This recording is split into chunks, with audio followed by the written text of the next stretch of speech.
Baik. Saya akan memberikan materi tentang asuhan keperawatan pada pasien dengan perilaku kekerasan dan risiko perilaku kekerasan. Ya.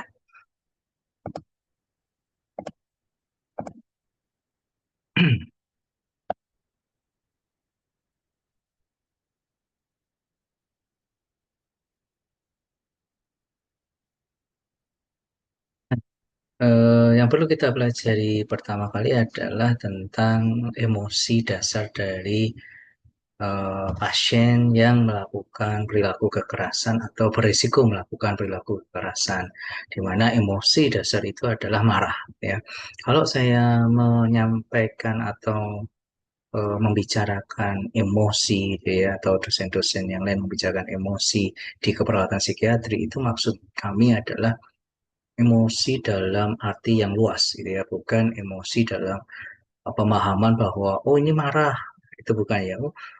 Misalnya contoh Pak A sedang emosi, oh berarti Pak A sedang marah, tidak seperti itu. Yang kami maksud adalah emosi dalam definisi yang luas, yaitu segala jenis perasaan yang dimiliki oleh individu. Nah, salah satunya adalah marah. Jenis emosi yang lainnya ada sedih, senang, takut, cemas, dan lain sebagainya. Itu, nggih. Tetapi di RPK, di pasien RPK atau risiko perilaku kekerasan atau yang sedang melakukan kekerasan, maka emosi dasarnya adalah marah. Nah, marah itu adalah suatu perasaan jengkel. Kenapa seseorang itu bisa jengkel? Ya, ketika ada kebutuhan yang tidak terpenuhi, ada rasa kecewa yang dialami akibat kebutuhan yang tidak terpenuhi. Bahkan ada harga diri yang terluka, ya, harga diri yang terluka, ada perasaan terhina, itu ya. Eh, Ya, sehingga tadi kebutuhan akan harga diri, kebutuhan akan rasa nyaman, kebutuhan untuk aktualisasi diri, bahkan kebutuhan fisik gitu ya, yang tidak terpenuhi pun ketika itu menyebabkan jengkel, maka itu dinamakan marah. Nah, marah itu suatu yang normal. Normal, karena tadi saya bilang itu emosi, emosi dasar manusia, emosi yang dimiliki manusia sejak dia lahir, gitu ya. Walaupun dalam cara mengungkapkannya berbeda sepanjang usia manusia, gitu ya. Kalau pas lahir, gitu, pas masih kecil, mungkin cara bayi atau cara anak di bawah 3 tahun menyampaikan rasa marahnya ya hanya dengan menangis, gitu ya. Nah, kemudian naik lagi mungkin usia 3 tahun sampai 5 tahun mungkin pukul gitu ya atau nendang walaupun tidak ada maksud untuk melukai. Nanti semakin bertambah usianya maka kemampuannya untuk mengekspresikan marah akan menjadi lebih jelas, menjadi lebih tajam, artinya berbeda, bisa dibedakan. Oh, orang ini sedang marah, oh orang ini sedang sedih dan sebagainya. Itu seiring perkembangannya, maka kemampuan mengekspresikan emosi termasuk marah itu akan berbeda-beda. Nah, karena kemampuan mengekspresikan emosi ini sudah ada sejak kecil, dipengaruhi oleh lingkungannya, dipengaruhi oleh pola asuh yang dia dapat, dipengaruhi oleh pendidikan, maka ekspresi ini adalah suatu kebiasaan. Ekspresi ini adalah suatu kebiasaan, menjadi suatu perilaku, menjadi suatu budaya. Nah, termasuk perilaku kekerasan. Biasanya orang yang melakukan kekerasan itu memang dia sudah mengembangkan kebiasaan untuk melakukan kekerasan. Nah, ini perlu kita pahami supaya apa? Nanti ketika kita melakukan asuhan keperawatan, kita tidak bisa berpikir atau jangan sampai kita berpikir bahwa ah gampang, ini cuma marah loh. Apa susahnya membantu pasien mengendalikan marahnya, gitu ya. Ya, kenyataannya yang saya alami gitu ya bersama pasien ya itu tidak mudah gitu ya. Bahkan mungkin Bapak Ibu atau teman-teman yang sudah pernah praktek di rumah sakit jiwa gitu ya atau mungkin pernah ketemu orang-orang yang apa namanya mengembangkan kebiasaan marahnya dengan melakukan kekerasan entah level ringan itu ya ke barang-barang atau benda-benda, level menengah dari maki-maki gitu ya, agresivitas atau bahkan level yang tinggi, melawan kekerasan melukai orang lain.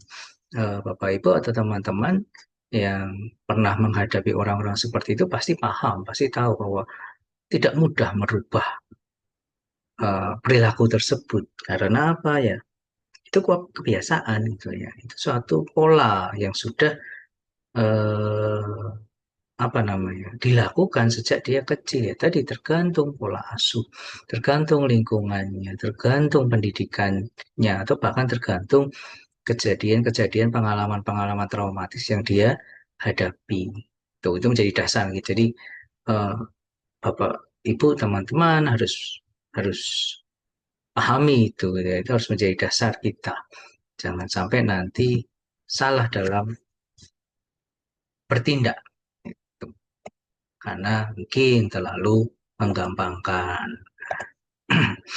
Kemudian, nah, pola atau perilaku menyampaikan marah tadi itu ada beberapa gitu. Kalau menggunakan rentang respon SWOT, yaitu dari adaptif ke respon maladaptif, itu ada yang namanya pola asertif, pola frustasi, pola pasif, pola agresif, dan pola kekerasan. Nah, ini adalah suatu rentang di mana kita semua sebagai manusia bisa melakukan ini, gitu. Dan kita semua juga bisa berpindah gitu loh, dari pola yang satu ke pola yang lain. Atau mungkin bisa juga ini dapat diartikan bahwa keseharian kita mengembangkan satu pola.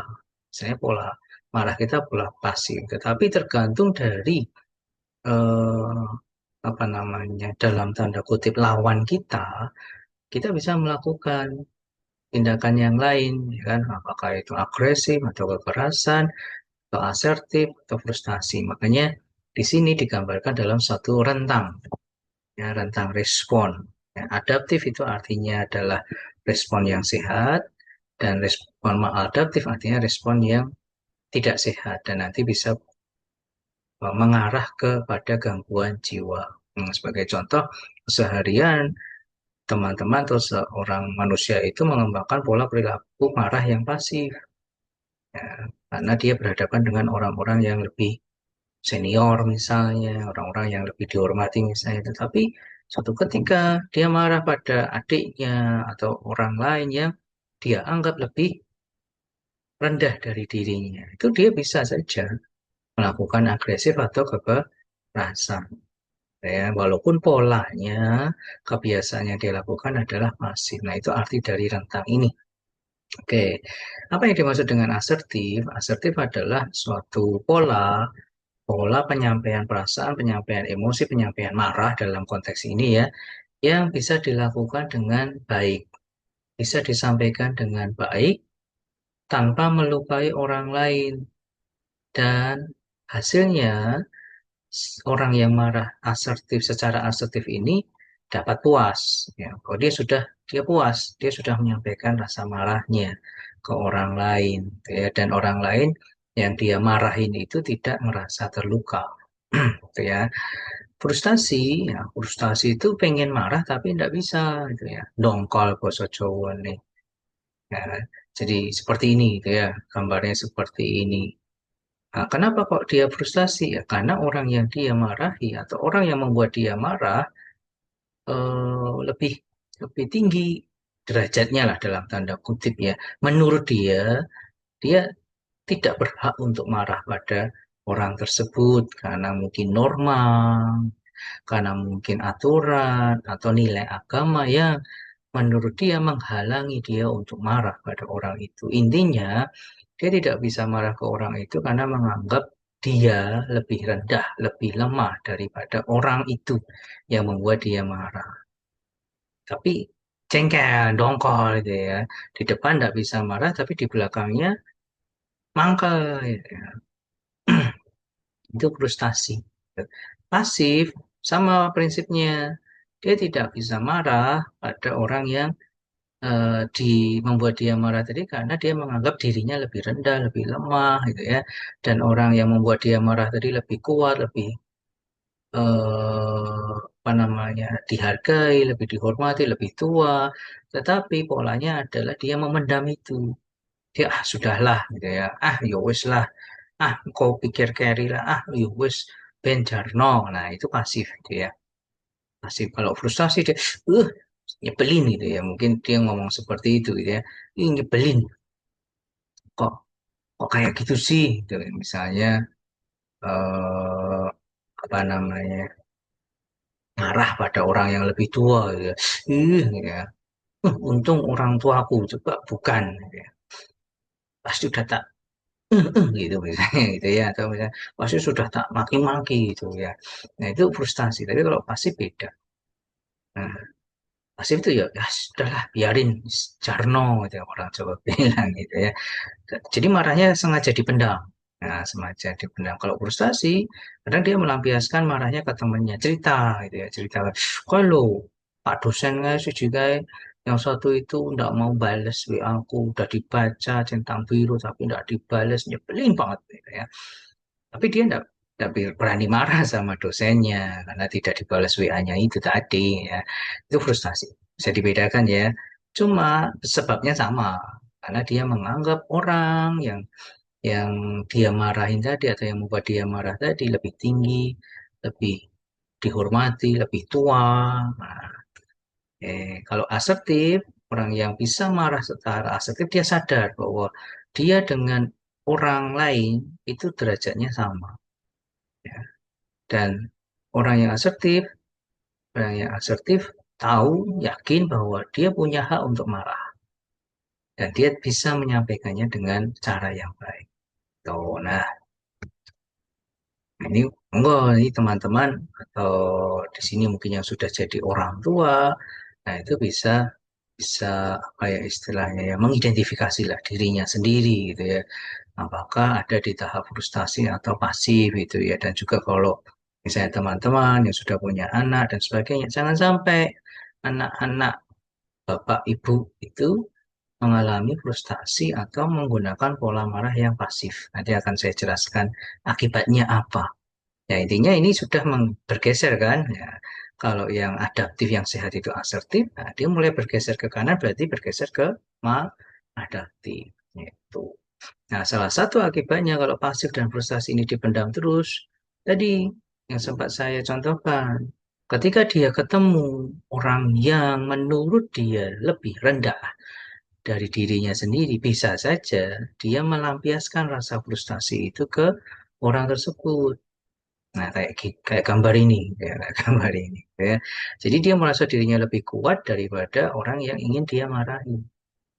Nah, bisa saja orang ini tidak menyebabkan dia marah, tapi karena dia frustasi lama memendam tadi, akhirnya dia bergeser, bergeser ke sini dan mencoba mencari dalam tanda kutip korban yang menurut dia lebih lemah dari dia untuk dia marahi. Nah, teman-teman bisa lihat di media sosial sekarang gitu ya, berapa banyak perilaku bullying gitu ya. Nah, konsepnya sederhana, ya. Konsep awalnya sederhana, walaupun penanganannya tidak sederhana. Konsep awalnya sederhana. Kenapa mereka melakukan bullying? Kenapa yang dibullying tidak berani melawan? Ya tadi persepsi, gitu ya. Persepsi.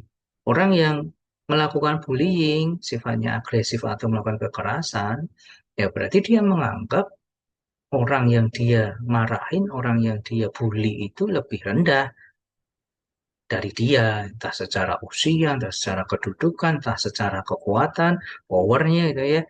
Pun sebaliknya orang atau korban tadi, kenapa dia tidak membalas gitu ya?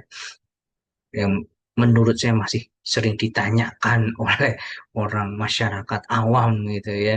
Oh, lanang kok orang iso bales nah, gitu ya. Lanang ini nanti padu-padu atau kelahi ya kelahi. Laki-laki kok nggak bisa bales. Nah, ya tadi persepsi itu ya. Dia meyakini atau mempersepsikan bahwa orang yang dia hadapi lebih tinggi, lebih kuat, lebih power. Apalagi biasanya pelaku bullying kan rame-rame ya, rame-rame, nggak sendiri-sendiri itu ya, rame-rame. Nah, jadi dia menganggap dirinya lebih rendah. Nah, di sini yang kecil ini, gitu ya. Jadi frustasi pasif ya dibully akhirnya. Nah, yang agresif kekerasan yang pembuli tadi yang ini. Ya, dia merasa kuat dan sebagainya, sehingga akhirnya melakukan agresivitas dan kekerasan. Agresivitas biasanya tidak sampai ke tahap mencederai yang serius itulah ya, biasanya berupa ancaman, gitu ya, memaki-maki, gitu ya, entah lewat verbal, entah itu lewat tulisan, entah itu bullying, apa namanya, fisik dan sebagainya. Itu agresi. Tapi kalau kekerasan berarti dia sudah melakukan tindakan mencederai orang lain, bahkan sampai ke tingkat yang serius. Ini sudah ujungnya dari maladaptif. Jadi dari apa yang saya ceritakan tadi, bisa dipahami kenapa ini merupakan suatu rentang bola balik gitu ya. Panahnya itu bisa ke kiri, bisa ke kanan gitu ya. Bisa ke adaptif, bisa ke maladaptif. Ya tadi yang contoh yang saya berikan tadi. Nah, positifnya adalah orang-orang yang mengembangkan perilaku yang marah, yang agresif, kekerasan pun bisa ke sini gitu ya. Kalau yang saya contohkan tadi kan yang ke sini. Nah, ini bisa ke sini. Nah, itu positifnya. Jadi artinya kita bisa melakukan tindakan-tindakan keperawatan kita untuk membantu teman-teman atau pasien ya, dalam hal ini pasien atau klien yang frustasi, pasif, agresif, bahkan yang selalu melakukan kekerasan untuk belajar asertif. Nanti asuhan keperawatannya akan saya jelaskan di belakang. Nah, ini tadi saya sempat singgung teman-teman yang sudah punya anak ya, eh, dicek gitu ya, dicek gitu ya, dicek apakah anaknya mengembangkan pola marah yang frustasi atau yang pasif. Jangan sampai, ya jangan sampai tadi, jangan sampai nanti di luar rumah kita, di luar rumah kita, di luar sekolah, ketika mereka ketemu yang menurut mereka di bawah mereka, lebih lemah dari mereka, karena mereka tidak bisa menyampaikan marahnya di rumah, akhirnya mereka di luar rumah menjadi agresif atau melakukan kekerasan. Oleh sebab itu, eh, diidentifikasi, diajak ngobrol lah gitu ya. Ini saya singgung aja karena saya lihat banyak sekali, makin banyak gitu ya di media sosial pelaku bullying, ya korban bullying, ya dua-duanya menurut saya harus diterapi. Gitu. Nah ini teman-teman yang sudah punya keluarga atau adik itu ya atau sepupu, ya, dicek ya apakah pola marah mereka. Ya, dan nanti bisa dibantu untuk ke arah yang asertif. Gitu ya. Ini penjelasannya, oke, tadi sudah. Nah, ini hierarki atau tingkatan agresivitas dari yang paling rendah sampai yang paling tinggi. Nah, tadi juga sempat saya singgung. Dari yang hanya melotot, gitu ya, mengancam, sampai akhirnya melakukan tindakan melukai orang lain, bahkan sampai menghilangkan nyawa. Itu sudah hierarki yang paling. Nah, kenapa sih orang yang pasif, frustasi, agresif, kekerasan itu perlu ditangani ya? Kita bisa lihat dari bagian ini, ya. Ya, marah tadi disebabkan karena tidak kebutuhan yang tidak terpenuhi, muncul cemas. Gitu ya. Jadi ada stresor, kebutuhan tidak terpenuhi, stres, cemas, terus akhirnya dia marah. Ketika itu diungkapkan karena kita sadar bahwa kita punya hak untuk marah, kita sadar bahwa kita punya kedudukan yang setara dengan orang yang kita marahi, gitu ya, maka kita akan lega. Nah, dengan catatan tadi cara menyampaikan marahnya dengan benar, dengan baik, kita ungkapkan, gitu ya. Akhirnya kita lega, ya sudah selesai, berhenti di situ. Berbeda dengan yang tadi ada ya, kalau kita merasa kuat, entah karena kita backingannya polisi, kayak backingannya tentara, atau tadi punya sapu hitam karate, atau kita punya uang yang banyak, yang kita hadapi orang yang menurut kita lebih miskin, ya tentu kita akan merasa apa istilahnya, tidak dihargai, ego sentris kita naik gitu ya, akhirnya jadi menentang, marah berkepanjangan, gitu ya, kemudian bermusuhan dan bisa melakukan kekerasan. Pun yang sebaliknya, yang merasa tidak adekuat, dia tidak mau untuk marah, menolak untuk marah, ekspresi marahnya negatif itu kalau kronis itu akan menjadi depresi atau penyakit kronis. Nah, perlu diingat bahwa tidak selalu yang garis ini ya, yang kanan ini akan ke kanan. Tidak selalu seperti itu. Pun sebaliknya yang kiri ini yang merasa kuat tadi pasti akan ke agresi ngamuk. Tidak selalu. Karena tadi ingat di slide yang awal tadi itu berupa rentang. Dan saya sudah kasih contoh kan ya. Anak-anak yang di rumah tidak bisa marah, itu ya, bermusuhan dengan orang tuanya, tapi tidak bisa disampaikan. Dan ketika itu kronis, ya kalau di sekolah dia ketemu anak lain yang menurut dia lebih lemah, lebih rendah, lebih muda, ya itu bisa ke sini. Tahu. Itu ya. Jadi makanya itu sebabnya kita perlu belajar, termasuk kita perlu ngajarin anak kita, adik kita, cara marah yang baik. Itu sejak kecil. Ya, dan sejak kecil itu ya. Kadang eh, dulu orang tua kita dulu itu ya, eh, itu kadang kalau pas kecil kita meluapkan emosi apapun lah bentuknya ya, entah nangis kayak, entah tantrum kayak gedruk-gedruk, gedruk-gedruk di bahasa Jawa, pokoknya ngambek dan sebagainya. Itu kan orang tua malah melarang kita. Kebanyakan seperti itu kan didikan feodal ya, ya saya juga termasuk gitu. Mungkin bapak ibu yang sudah punya anak ya mungkin juga masuk situ juga mungkin ya. Nah, itu ternyata berakibat tadi dia tidak bisa mengeluarkan emosinya. Ini ya, tidak dikuat, kok dilarang. Saya itu ingin menyampaikan emosi saya, apapun itulah, sedih, takut, cemas, ya. Kok saya dilarang? Nah, khawatirnya masuk ke sini. Tuh. Nah, jadi kalau Bapak Ibu atau teman-teman yang punya adik, punya anak, punya sepupu, ya salah satu cara asuhnya adalah ya kalau mereka sedang menangis ya bilang aja, ya udah nangis aja dulu, enggak apa-apa. Bahkan beberapa Bapak Ibu sudah paham gitu ya, atau teman-teman sudah paham ketika ada nak kecil tantrum ya dibiarkan dulu saja. Dia melampiaskan emosinya.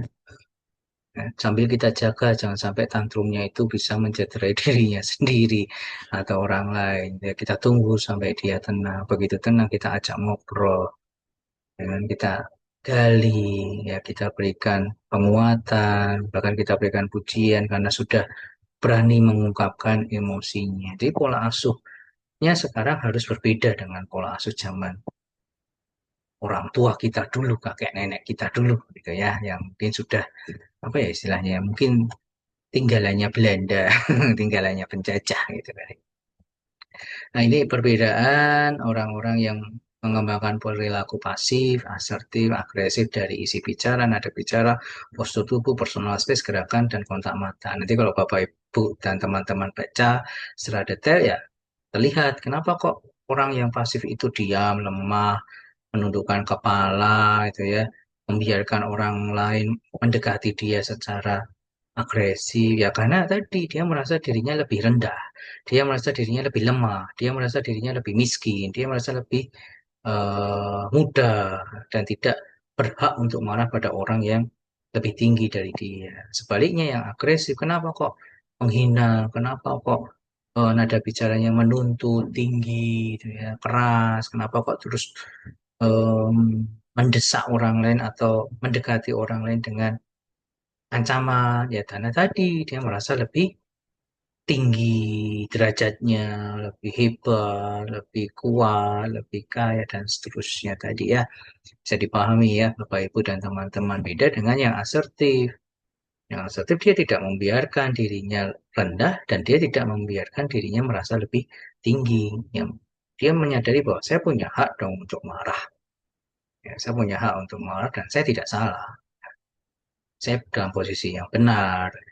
Saya punya hak untuk menyampaikan pendapat saya gitu ya. Kalaupun misalnya menurut orang lain itu salah ya saya punya hak untuk menyampaikannya dan mendiskusikannya apakah benar saya yang salah. Nah, sehingga nih muncul ya PD itu ya tegak, rileks, tidak membiarkan orang lain mendekati dia dengan ancaman gitu ya dan kontak mata dengan baik di waktu yang tepat ya. Karena punya ini. Dia menghargai dirinya sendiri. Dia memiliki positive thinking, positive value, menilai dirinya sendiri dengan baik. Tuh, oke, itu dasar konsep-konsepnya. Nah, kita masuk ke apa itu tentang konsep stres adaptasi ya. Konsep stres adaptasinya SWOT dimulai dari faktor predisposisi atau faktor pendukung seseorang melakukan perilaku kekerasan. Itu adalah ketika di masa lalu mungkin ada kerusakan-kerusakan otak secara fungsinya ya, atau kerusakan hipotalamus. Dan ini banyak ya, bisa karena kecelakaan, bisa karena gizi yang kurang, bisa karena kurang aktivitas dan sebagainya. Karena kan Bapak Ibu dan teman kan sudah belajar ya tentang sistem saraf itu ya, khususnya otak gitu ya. Ini kan dipengaruhi juga dengan apa yang kita makan, dipengaruhi juga oleh aktivitas kita, dipengaruhi oleh tidur kita, istirahat kita, banyak hal lah ya. Nah, itu ketika di sejak kecil misalnya eh, sistem saraf pusat kita tidak mendapat makanan atau perlakuan dalam tanda kutip ya yang baik dari diri kita sendiri ya bisa terjadi kerusakan-kerusakan tertentu yang turut berperan dalam terjadinya perilaku kekerasan. Khususnya neurotransmitter dopamin, norepinefrin, asetilkolin, dan GABA. Ini semua membicarakan kekuatan. GABA khususnya itu ngomongin power. Dopamin itu juga ngomongin power itu ya. Ini kalau tinggi melebihi normal, ya tidak seimbangnya dia melebihi normal, ya itu tadi bisa membuat kita merasa lebih hebat dari orang lain, lebih kuat dari orang lain. Secara psikologis, faktor pendukungnya adalah mungkin di masa lalu orang atau pasien atau klien perilaku kekerasan tadi mengalami gangguan pada pemenuhan tugas perkembangan individu. Gitu. Misalnya masa kecil tidak dihargai atau masa remaja tidak mampu mencapai identitas dirinya dengan baik, tidak terpenuhi identitas dirinya. Nah, itu ketika dewasa itu bisa mengembangkan pola perilaku kekerasan yang tadi sudah saya jelaskan di awal itu dilatih sejak kecil ya. Gangguan emosional berat, penolakan, atau mungkin bahkan kekerasan dari orang tua yang biasanya itu akan dikopi. Ya. Mekanisme copingnya itu dikopi dengan cara mengcopy, gitu ya, meniru. Nah, dulu aku dikerasin oleh orang tua, oleh kakakku. Nah, begitu dewasa ya dia mengembangkan pola yang sama.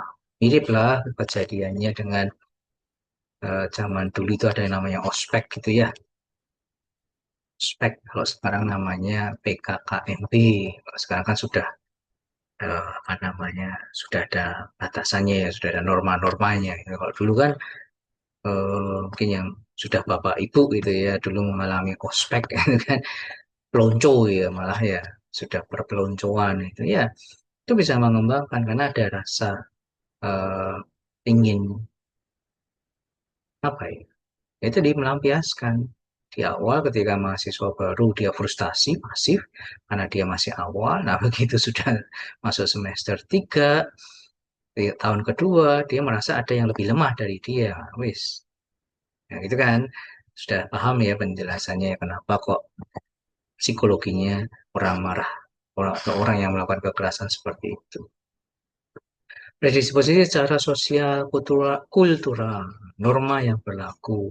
Apakah dia tumbuh dalam lingkungan yang memang eh, menormalisasi kekerasan. Nah, menormalisasi kekerasan untuk menyelesaikan masalah apapun. Nah, kalau anak ini sudah dari kecil tumbuh pada lingkungan seperti itu, ya tidak heran ketika dia remaja atau dewasa dia mengcopy gitu ya, melakukan hal yang sama.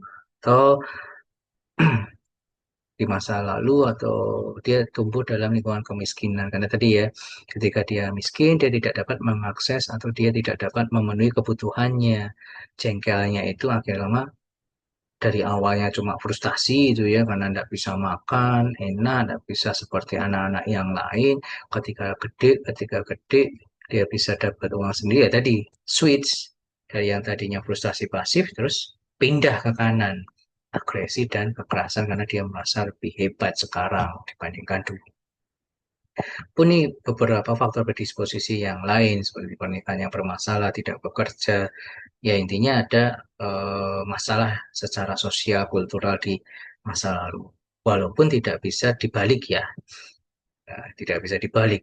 Ya, dalam arti bahwa orang yang pernikahan bermasalah pasti nanti ke depannya melakukan kekerasan, tidak seperti itu. Itu ya tidak bisa seperti itu, tapi ada risiko. Makanya dikenakan faktor pendukung. Faktor pendukung atau predisposisi itu adalah faktor yang meningkatkan risiko untuk mengalami gangguan kejiwaan tertentu. Nah, kemudian ini di stresor presipitasi. Stresor presipitasi adalah pemicunya. Pemicu lah, pemicu kita marah atau seseorang melakukan kekerasan itu apa ya banyak. Intinya tadi ketika dia tidak terpenuhi kebutuhannya, misalnya pengennya tidur, istirahat, kok tetangga sebelah berisik gitu ya. Oh, tetangga sebelah kok nyetel apa kayak jenenge yang di Jawa Timur itu sonorek atau eh nyetel sound system untuk acara nikahan besok gitu ya, tapi malam-malam jam 11 nah, kayak gitu. Nah, ini kebutuhan istilahnya kan tidak terpenuhi akhirnya jengkel marah. Pun juga kelemahan-kelemahan fisik misalnya didiagnosa bapak atau ibu bapak menderita penyakit parah gitu. Jadi marah pada diri sendiri. Awalnya frustasi itu ya karena terdiagnosa penyakit fisik itu terus akhirnya dia mungkin dia marah melampiaskannya ke anak-anaknya, ke cucu-cucunya dengan agresivitas, dengan kekerasan. Ya, jadi saya rasa bisa dipahami ya, termasuk juga contoh-contoh yang lain.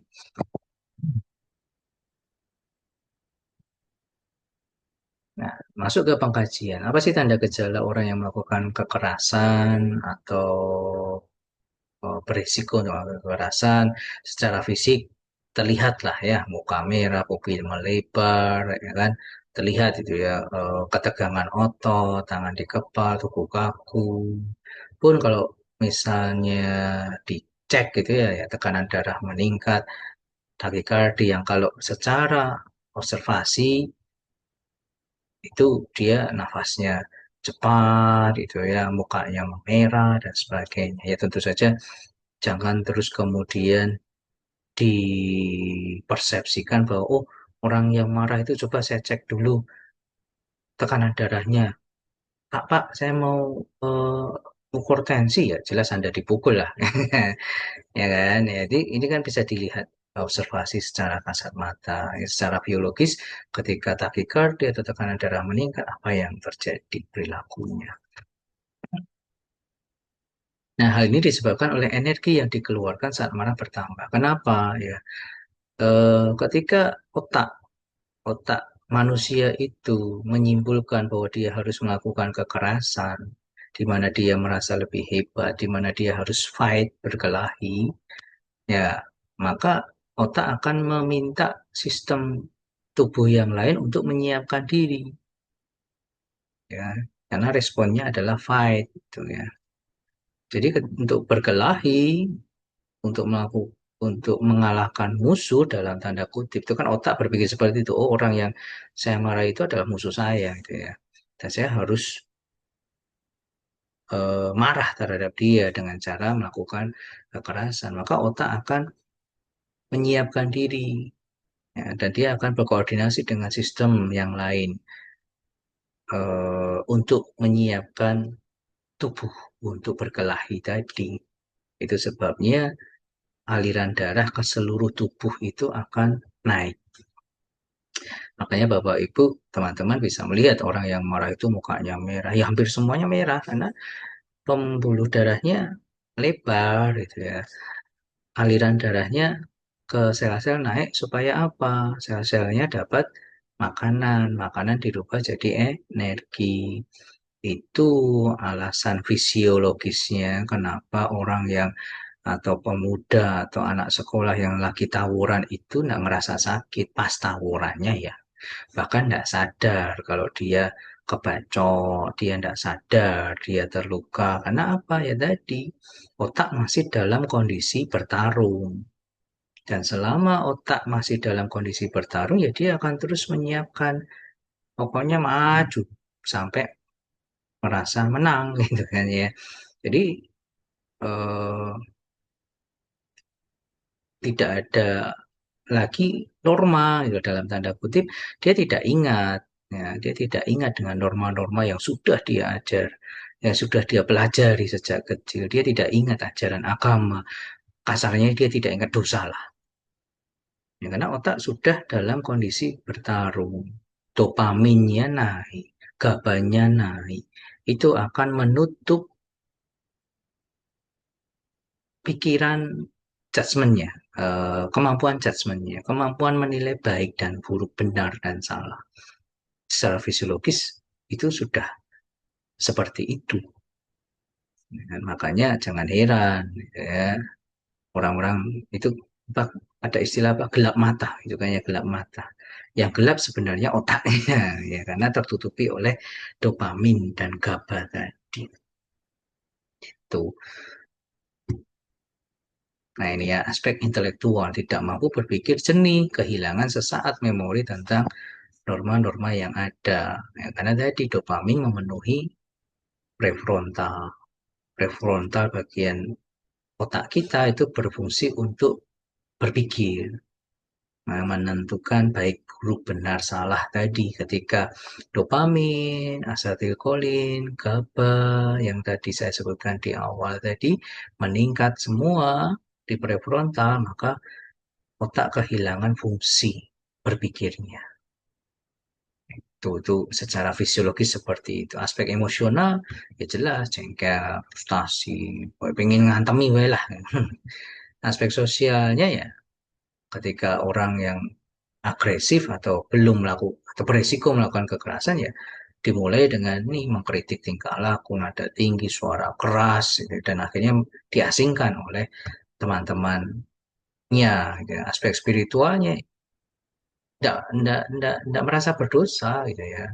Merasa berdosanya kalau otak sudah turun kondisi bertarungnya. Nah, ya, ketika otak sudah menilai, oh sudah cukup saya bertarung, jantung akan mulai beristirahat gitu kan ya. Dia tidak memompa darah lagi dengan cepat. Nah, kemudian akhirnya pembuluh darah di tepi itu menjadi konstriksi. Nah, yang tadinya dilatasi dan menekan saraf tepi sehingga orang yang berkelahi itu tidak merasakan sakit. Nah, akhirnya kan dia kontriksi lagi tuh pembuluh darahnya, sel-sel syaraf tepinya mulai aktif lagi, mulai dah itu terasa sakit secara fisik gitu ya. Nah, di otak juga sama. Ketika dopaminnya mulai turun, ketika dia sudah tidak dalam kondisi bertarung, otaknya ya dopaminnya mulai menurun. Ya. Akhirnya kemampuan berpikirnya mulai muncul, mulai apa kayak jenenge bersalah, menyesal. Itu sebabnya ada peribahasa menyesal datang kebelakangan kan itu ya. Ya karena itu tadi secara fisiologis. Itu ya bisa dijelaskan secara fisik, secara fisiologis. Ya, kalau secara agama mungkin disebutnya apa kayak kelebon setan ya, kemasukan setan. Ya monggo. Tapi secara fisik penjelasannya seperti itu tadi. Berbeda dengan otak ketika otak berada dalam fase flight, kabur. Misalnya pada orang-orang yang cemas, takut, gitu ya. Orang-orang yang cemas dan takut itu, kalau Bapak Ibu teman-teman perhatikan, ada orang yang takut atau cemas, pasti mukanya pucat. Kenapa pucat? Ya, karena otak ingin kabur, dalam kondisi ingin kabur. Untuk kabur, maka yang diperlukan adalah lari. Kan kabur itu kan identik dengan lari ya. Nah, Oleh karena itu, otak akan memerintahkan sistem-sistem terkait tadi untuk memompa darah ke kaki, supaya energi di kaki itu berlimpah. Nah, itu sebabnya juga ada banyak cerita itu dan memang ada realitanya. Ketika ada orang dikejar anjing banyak itu ya, dia bisa lari kencang, bisa melompati selokan yang lebarnya 5 meter misalnya. Ya, karena tadi otak memerintahkan semua sistem untuk fokus ke kaki. Tapi kalau disuruh ngulang tanpa dikejar anjing, dia tidak bisa karena otak tidak sedang dalam kondisi flight, kabur. Nah, itu sebabnya kenapa kok aliran darah di muka berkurang, di tangan berkurang. Jadinya pucet kan, pucet, tangan juga jadi dingin gitu ya. Karena butuhnya di kaki. Beda dengan yang kondisi fight tadi, bertarung tadi, semua dipakai. Ya kan, gigi, pakai gigi, ya kan, mukul, nendang, badan juga dipakai untuk melindungi diri. Nah, itu makanya otak mengatur supaya jantung memompa darah ke seluruh tubuh. Ya, keren kan? Tuhan menciptakan otak kita itu sudah keren itu ya. Jadi tolong jaga otak Bapak Ibu dan teman-teman dengan baik. Banyak caranya gitu, dari makanan, olahraga, tidur, positive thinking, gitu. Jangan mikirin yang lebay-lebay gitu ya. Jangan mikirin yang ya kecemasan itu perlu gitu ya, tapi jangan berlebihan.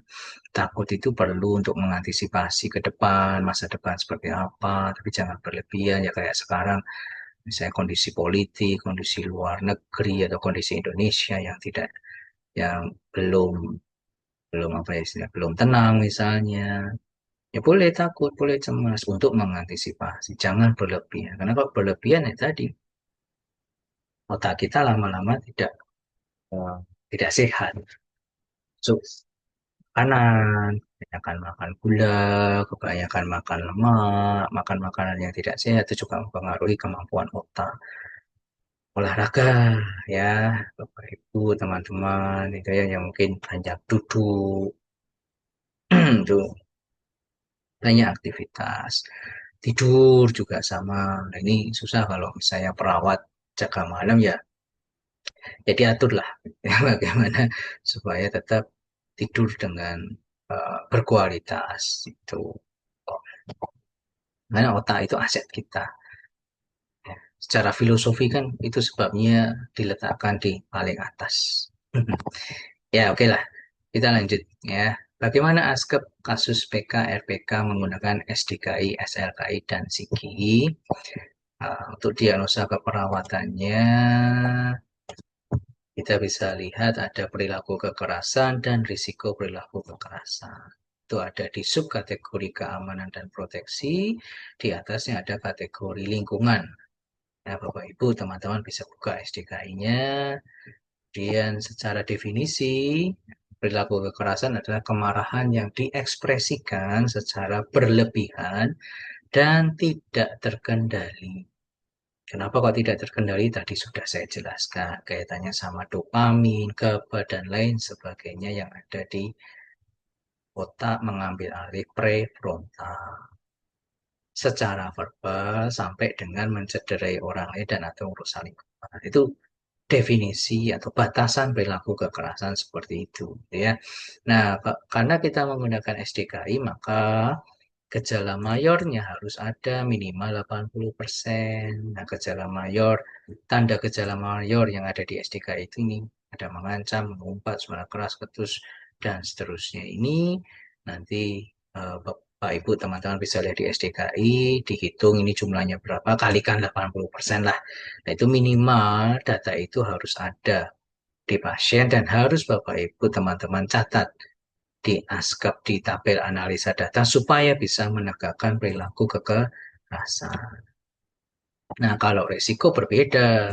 Resiko itu yang jelas ada beresiko membahayakan secara fisik, emosi, dan atau seksual pada diri sendiri atau orang lain. Jadi kalau definisi SDKI, gitu ya, tapi kalau dalam konteks eh, yang kita sampaikan tadi, kita sebutkan tadi dalam konteks stres adaptasi Stuart itu ke orang lain. Tidak ada masalah gitu ya, tidak ada masalah. Kalau ke diri sendiri itu kalau di Stuart stres adaptasi ada yang terkait dengan bunuh diri. Ya, itu tidak ada masalah. Monggo. Yang penting dia beresiko, pasien atau klien itu beresiko tidak untuk membahayakan secara fisik, emosi, dan atau seksual pada diri sendiri atau orang lain. Faktor risikonya ini. Nah, selama ada minimal satu saja, Bapak Ibu, teman-teman bisa tegakkan risiko perilaku kekerasan ditandai dengan salah satu faktor risiko inilah ya, tidak perlu saya sebutkan satu-satu. Nah, yang paling sering pada pasien gangguan jiwa di rumah sakit jiwa adalah ini. Ya kan, ada riwayat ancaman kekerasan terhadap diri sendiri, orang lain, atau lingkungan. Jadi ada riwayat. Kalau ada riwayat, walaupun saat ini dia tidak melakukan itu, kita harus tanyakan, sudah bisa mengelola pola marah kekerasannya tidak? Ya, tolong diingat tadi ya, itu pola, itu kebiasaan. Selama pasien itu belum bisa mengontrol biasanya itu, selama pasien itu belum bisa bergeser ke adaptif, yaitu marah yang asertif ya, kita bisa tegakkan risiko perilaku kekerasan. Ya. Selama dia punya riwayat ini gitu ya, ada riwayat, terus kita tanya, sudah bisa belum marah yang asertif? Terus jangan-jangan masih itu, kalau marah kamu atau pasien melakukan kekerasan secara fisik, emosi pada orang lain, atau seksual bahkan. Kalau masih perilakunya masih sama, walaupun dia tidak sedang melakukan atau walaupun dia tidak masuk dengan perilaku kekerasan, yaitu namanya resiko. Kalau sedang melakukannya, berarti namanya P atau perilaku kekerasan. Itu perbedaannya ya, Bapak Ibu teman-teman. Untuk SLKI, luarannya sama, yaitu luaran utamanya kontrol diri. Luaran tambahannya nanti bisa dicek ya di bagian kaitan antara SLKI dan SDKI. Kenapa kontrol diri menjadi luaran utama? Ya tadi, di slide awal tadi, ya kan, mau dia merasa dirinya lebih rendah, mau dia merasa lebih tinggi, dalam konteks ini kan dia merasa lebih tinggi ya, lebih kuat ya dari orang yang membuat dia marah. Ya dia harus bisa mengontrol dirinya sendiri supaya dia tidak melakukan kekerasan, tapi bisa mengungkapkan marahnya secara asertif. Tujuan keperawatannya kalau dituliskan seperti ini contohnya, ya setelah dilakukan tindakan keperawatan selama berapa jam kali berapa kontrol diri, Tuan X meningkat dengan kriteria hasil. Ini kan spesifik, ya Tuan X kontrol diri meningkat dapat diukur, measurable. Nah, achievable-nya adalah selama berapa jam ini. Ya tergantung, ya, kita harus bikin yang rasional, itu kan ya, yang rasional. Masing-masing pasien berbeda, jangan Indonesia Raya 3 kali 24 jam semua, gitu ya. Ya, ya smart itu kan ya. Penulisan tujuan keperawatan kan harus smart. Ya. Nah, dengan kriteria hasil, ini 5 yang di SLK itu di bold atau ditebalkan. Bapak Ibu, teman-teman bisa menambahkan yang lain. Tidak harus ini. Ya, tergantung dari hasil pengkajian Bapak Ibu. Apakah ada verbalisasi ancaman, umpatan, apakah ada perilaku agresif, suara keras, bicara ketus. Kalau misalnya dia tidak bicara ketus, tidak ada data dia bicara ketus, ya ini bisa dihilangkan. Ingat ya, ini contoh. Ini contoh. Itu. Jadi tergantung dari uh, hasil pengkajian Bapak Ibu. Datanya apa. Nah, itu bisa dijadikan kriteria hasil. Nah, untuk psiki, intervensinya, untuk risiko perilaku kekerasan ada yang namanya manajemen pengendalian marah, pencegahan perilaku kekerasan, pemberian obat, dan dukungan spiritual. Nah, ini beberapa yang kita pilih. Nanti di kaitan psiki dan SDKI, Bapak Ibu, teman-teman bisa melihat tuh ya, ada intervensi utama, ada intervensi tambahan. Sesuaikan saja dengan pasien. Ini beberapa yang kita pilih yang bisa dilakukan di rumah sakit jiwa secara umum gitu ya pada pasien RPK secara kebanyakan. Kebanyakan itu maksudnya secara umum. Ya. Kemudian untuk perilaku kekerasannya, kita masuk ke manajemen krisis. Ya, kalau di Psiki itu namanya manajemen keselamatan lingkungan. Nah, manajemen krisis itu adalah ketika kita mengamankan pasien supaya dia tidak melukai dirinya sendiri dan atau orang lain dengan cara eksekusi atau restrain. Nah, ini biasanya di rumah sakit jiwa sudah ada timnya sendiri, ada pelatihannya sendiri. Ya, jadi eh, apa namanya bisa mengikuti pelatihan tersebut kalau saya tidak salah. Nah, kalau Bapak Ibu yang kebetulan atau teman-teman yang kebetulan praktek di rumah sakit jiwa menghadapi atau mendapati pasien Bapak Ibu teman-teman sedang melakukan perilaku kekerasan, ya apapun itu lebih baik Bapak Ibu teman-teman menghubungi tim krisis tadi atau teman-teman yang lain. Ya jangan dihadapi sendiri. Ya karena tadi teorinya tadi ya fisiologisnya ya dopaminnya naik, ya dia sudah lupa semuanya dan kemudian fisiknya kan meninggal karena otak sedang dalam kondisi bertarung. Jadi dia menyiapkan fisiknya pasien itu untuk bertarung. Jadi lebih kuat lah. Sedangkan perawat kan tidak sedang fight gitu ya, tidak sedang otaknya tidak sedang fight. Jangan-jangan malah otaknya sedang flight, cemas dan sebagainya. Tentu pasti powernya kalah walaupun secara badan fisik mungkin sama gitu ya atau lebih besar ya. Tapi kondisi otak yang tadi akan menentukan. Nah, strategi intervensinya untuk manajemen pengendalian marah, Bapak Ibu teman-teman bisa lihat detailnya di sini. Ini beberapa saja yang kami tuliskan, kayak identifikasi penyebab pemicu kemarahan. Kita lakukan di pertemuan pertama. Itu juga identifikasi harapan perilaku terhadap ekspresi kemarahan. Kita tentukan, kita lakukan di pertemuan pertama. Karena apa? Ya supaya pasien sadar bahwa oh ternyata pola marahku tidak pas. Polaku menyampaikan marah dengan perilaku kekerasan tidak benar, merugikan. Kita gali, kita dorong, kita motivasi pasien supaya bisa ini melakukan ekspresi kemarahan yang lebih baik. Ya, harapannya nanti seperti apa. Jadi kita buat komitmen untuk itu. Kemudian monitor potensi agresi, monitor kemajuan dengan membuat data. Nah ini setiap pertemuan tentu kita harus lakukan. Untuk terapeutiknya gunakan pendekatan yang tenang itu setiap pertemuan. Jadi PD gitu ya. Jangan kelihatan takut karena tadi kalau kelihatan takut ya pasien akan melihat kita lebih rendah dari dia. Itu semakin menjadi kan. Ingat ya tadi teorinya kan. Ini semakin menjadi karena dia sudah merasa dirinya kuat begitu melihat Anda cemas, takut ya otak akan mempersepsikan bahwa ah ini lebih rendah dari saya. Tapi beda dengan ketika kita yakin PD gitu ya. Eh, Taknya pasien ketika melihat kita yakin PD ya, dia menganggap setara. Jadi otaknya juga tidak sedang dalam kondisi fight. Menurun nanti pasti. Di setiap pertemuan, PD aja gitu ya. Fasilitasi mengekspresikan marah secara adaptif, yaitu dengan cara-cara nafas dalam, seperti verbal dan sebagainya. Itu setiap pertemuan perlu kita fasilitasi. Kita juga dukung penerapan strategi pengendalian marah di setiap pertemuan sesuai dengan apa yang sudah kita ajarkan ke pasien. Berikan penguatan atau reinforcement, pujian, dorongan, motivasi, gitu ya. Kemudian untuk edukasinya, mengajarkan strategi untuk mencegah ekspresi marah yang menghadapi ini setiap pertemuan tentu harus kita ingatkan ke pasien. Kemudian ada juga pencegahan perilaku kekerasan. Nah, kalau tadi kan manajemen pengendalian marah. Kalau ini pencegahan perilaku kekerasan. Nah, ini ada banyak juga monitor barang yang dapat membahayakan di setiap pertemuan.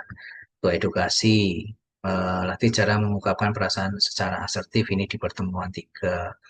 Kemudian latih mengurangi kemarahan secara verbal dengan relaksasi. Verbal dan non-verbal dengan relaksasi ini pertemuan pertama. Jadi memang kita buat tidak beda jauh dengan SP ya kalau Bapak Ibu dan teman-teman yang ada di rumah sakit jiwa dulu mungkin pernah belajar SP strategi pelaksanaan kita buat tidak beda jauh dengan itu ya, supaya tidak berubah banyaklah pola yang sudah dilakukan di rumah sakit jiwa tapi dokumentasinya menggunakan 3S ya.